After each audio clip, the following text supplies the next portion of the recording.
People. Que pasa, say what they do.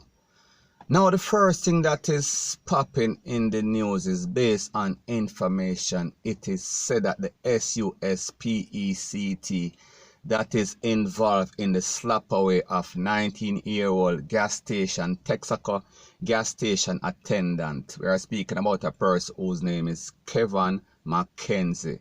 He is now in the custody of the POPO. Now, people, we are speaking about an incident that occurred maybe less than a week ago or even in excess of a week ago. We are speaking about in a short space of time. And this person already is in the custody of the POPO. So, people, the point that I am trying to make is that what was the sense in all of his action for slap with this youth? We are talking about a person that is 19. And then you know, as a person that is in your teen or early 20, I go at the big yard, we are talking about get hold by the POPO. We are talking about Africa face the justice and people.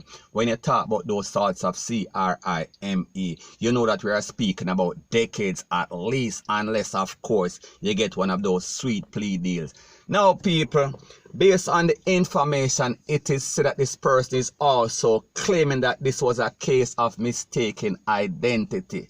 Now, people, when we saw that video, we are speaking about that viral video, and we saw exactly what happened. We saw that he approached the gas station as a professional hitman. We saw that he basically walk up to the person, him creep up on the person, and then pull off in peace, and then basically let off one. And then we saw that the man we are speaking about, Kevin McKenzie, he tried to take away himself. However, it was too close for comfort, like I said before.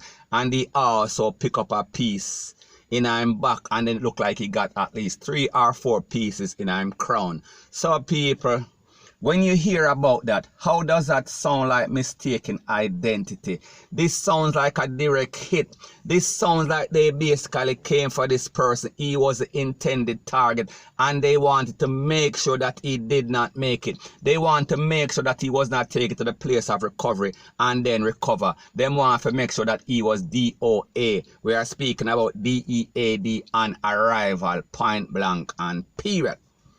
Now, based on what this SUSPECT is claiming, based on the POPO report, and people, like me said, this is breaking news, this is new news. I heard a blogger spoke about it yesterday. I am speaking about Yeti Boss TV. You can subscribe to his channel, YETI, one word, BOSS TV. Subscribe to his channel. So like I said, this was breaking news from yesterday, but I wanted to make sure, not that I did not value his credibility, but just as say, I did not really have the chance as a matter of fact, and I wanted to get some more information. So based on what the POPO is saying, they are claiming that it is a case of, or the man is claiming, he is alleging that it was a case of mistaken identity. Now, people, we have to remember that as it pertains to these new breed of GUNMEN in Jamaica, they are not the sharpest tool in the shed.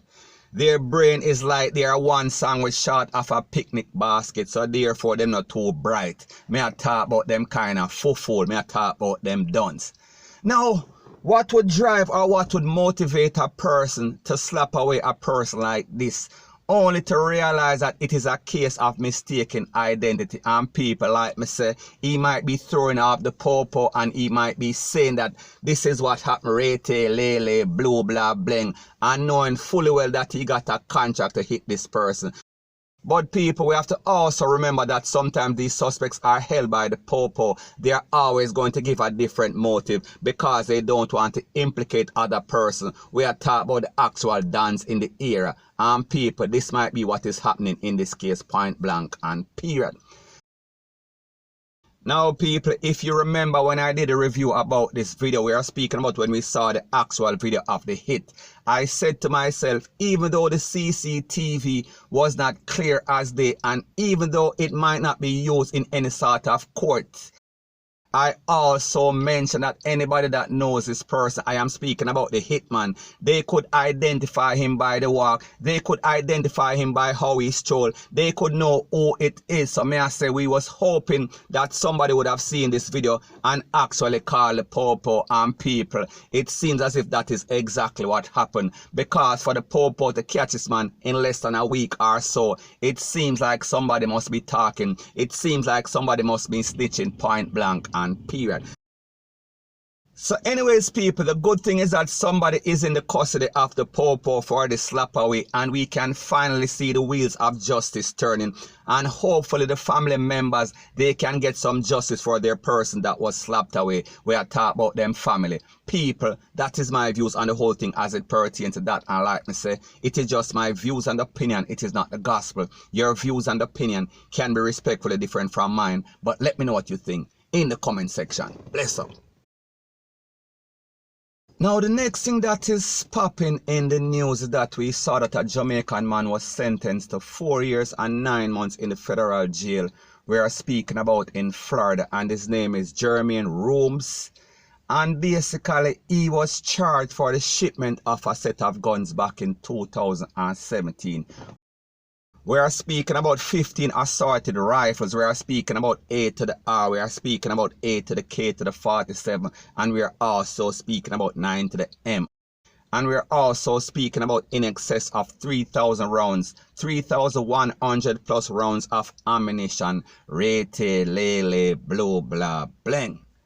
Now, based on the information from the court, it is said that he is blaming some chatty mouth, he is blaming some labber mouth for basically make the shipment busted.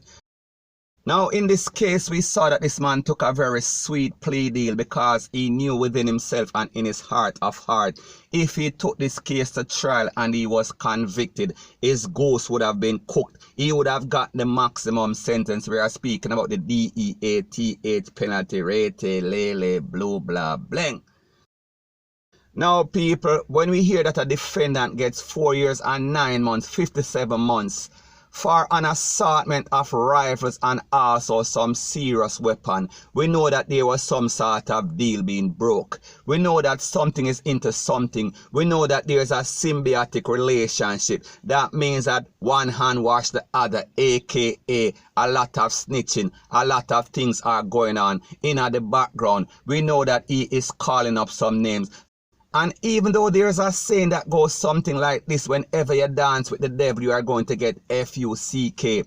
We saw that the prosecution was willing to take the risk because they know that on the flip side, they are going to get some names. This person was going to identify all of the persons or most of the persons that are involved in this kind of trafficking, point blank and period. And one of the most eye-popping thing about this sentence is that we saw that Paula Llewellyn, we are speaking about the DPP, and also 2 of her assistants, they were called for by the prosecutors in the US. We are speaking about the federal prosecutors to come and also give a victim impact statement. Now, when we consider the fact that the DPP and 2 of her loyal assistants were flown out from Jamaica compliments of the US prosecution, people, I thought that this man Goose would have been overcooked. But people, like I said before, we see that he got a very sweet deal. In other words, aka codename, he is snitching on everybody, including his mother. So people, we can expect to see the domino effect. We can expect to see some heads rolling in Jamaica. And if not, something is wrong, point blank and period. Now, based on the court documents, it is said that his plea deal included an agreement or confession to say that he was shipping GUNS to Jamaica between the years 2016 to 2018. So people, in 2016, there were 2 shipments that also include some AR-15, and people, when we talk about AR-15, we are speaking about some assault type of rifle. We are speaking about some serious GUNS, point blank and period. Now, people, don't get it twisted, don't get it misconstrued. This is nothing new. This shipment of GUNS from America to Jamaica has been happening from back in the 1990s, and people, we are now in 2020. However, we understand that the times have changed. We understand with these new technology, we are speaking about these x-ray machines at the port of entry. We are talking about at customs, we are speaking about by border patrol. We know that it is not as easy for shipping stuff like that. However, when we have persons working at customs and immigration that are there for the taking, that are easily bribed, that are easily motivated by money, we know that money is the root of all evil. And what history has shown us is that once persons are getting paid, they will sell out their mother, they will sell out their country, they will put money over everything, including life. So people, the point that I am trying to make is that when this man made his shipment on the 17th of July 2017, he knew without a shadow of a doubt that he had persons in place. We are speaking about by the border patrol, we are speaking about at immigration, we are speaking about at customs. So therefore, if there was no sort of itching, everything would have went through like as usual. And people, like we say, there is at least 3 cases we are speaking about back in 2016, 2 shipments, and then back in 2017. So we are speaking about at least 3 shipments that was made by this person, and people, he only got 4 years and 9 months. So therefore something is wrong. So therefore, like I say, we can expect to see heads rolling. We are speaking about popo, we are speaking about the basic criminals on the street, and we are speaking about customs official, we are speaking about immigration, we are speaking about everybody, including politicians. So people, the point that I am trying to make is that between 2016 up to 2020, nobody in their right frame of mind is going to ship any sort of GUNS to Jamaica unless them know without a shadow of a doubt that they have persons in place to clear it. Point blank and period. So people, the moral of the story in all of this is that if the relevant authorities in Jamaica are serious about crime, what they would do, they would rotate. We are speaking about the customs officers and the border patrol officers. And also, we can expect, or we should expect to see indictments. We should expect to see persons getting extradited back to the US based on this one case, or else there was something wrong with this plea deal. Point blank and period. So anyways people, that is my views on the whole thing as it pertains to that. And like me say, it is just my views and opinion. It is not the gospel. Your views and opinion can be respectfully different from mine. But let me know what you think in the comment section. Bless up.